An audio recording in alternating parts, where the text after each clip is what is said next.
Russia goes public on Obama's secrets that happened during Obama's terms. Well. It seems Moscow's foreign ministry spokesperson Maria Zakharova gave a rather long-winded answer when asked about the current state of U.S.-Russia relations. And you haven't heard about it, because it contains information about secrets the Obama administration had asked the Russian government to keep private, and the liberal mainstream media conveniently kept quiet about it. Question: how do you see the future of Russian-U.S. diplomatic relations in the context of the current atmosphere in Washington? Can you confirm that Secretary of State Rex Tillerson will come to Moscow in April? Foreign Ministry spokesperson, Maria Zakharova, Moscow. Apparently, many volumes have been written about the development of Russian-U.S. relations. I announced the release of the Foreign Ministry's year-end diplomatic bulletin and even showed it at the previous briefing. I believe that about 20% of that bulletin was devoted to Russian-U.S. relations, the way we see them, how we want them to develop, what we expect from Washington, what we are willing to do with the United States, the priority areas of cooperation, areas where our cooperation should be revived without delay, and the areas where this can wait, at least for a limited time. This issue has been covered in interviews by Foreign Minister Sergei Lavrov, comments by Deputy Foreign Minister Sergei Ryabkov, and numerous statements made at all levels by representatives from various Russian agencies, political analysts and politicians, as well as officials from the legislative and executive authorities. We can talk about bilateral relations with a different degree of mastery, but we would like to start implementing our relationship at long last. We're providing our views on bilateral relations and the reasons for blocking them under President Obama. We said that we were willing to work with the new U.S. administration, under President Trump. I don't think we need to invent anything in this respect, because so much has been said before. Simply, we should start concrete practical work. We are ready for this. You know that we always invite our American colleagues and diplomats to join bilateral or multilateral dialogues on issues in which the United States has traditionally played a big and active role, such as Syria, the consultations in Astana and many others.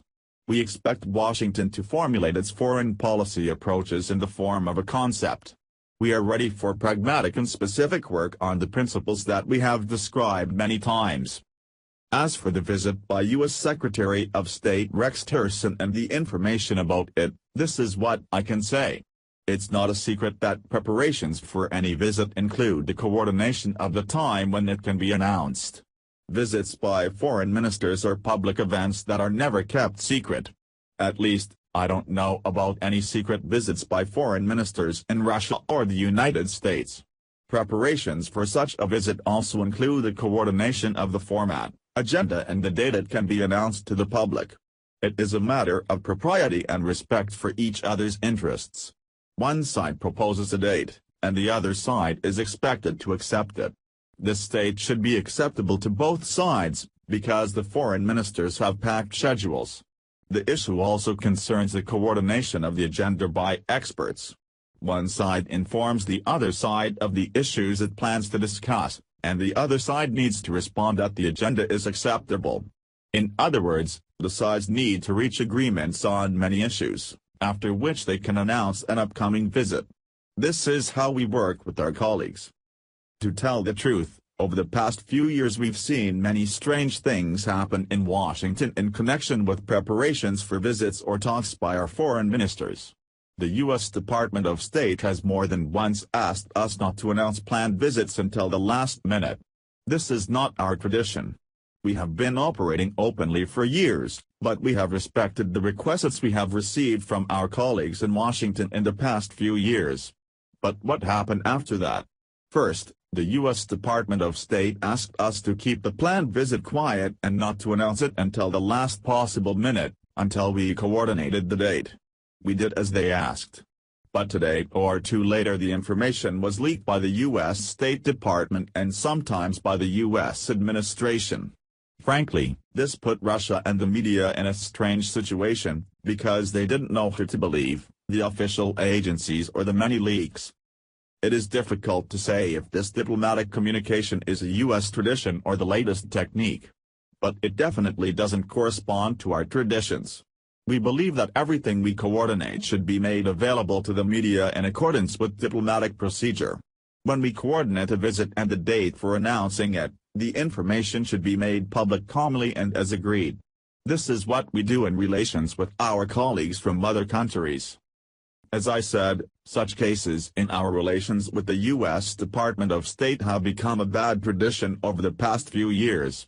So, I can say in response to your question that we will make the date and format of contacts between the Russian and U.S. foreign ministers public after we coordinate them. We won't keep them quiet.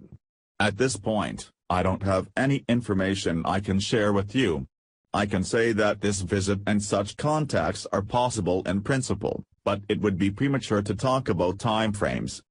Also, I would like to say that if the practice of leaking information that concerns not just the United States but also Russia, which has become a tradition in Washington in the past few years, continues, there will come a day when the media will publish leaks about the things that Washington asked us to keep secret, for example, things that happened during President Obama's terms in office.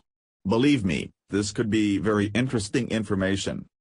Our American colleagues must decide if they respect the diplomatic procedure, if they keep their word on the arrangements made between us, primarily arrangements made at their own request, or we create a few very nice surprises for each other.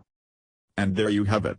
However, this long-winded answer now raises a very important question: if Obama loyalists continue to leak intel, when will the Russians turn this threat into a promise and start leaking some intel of their own?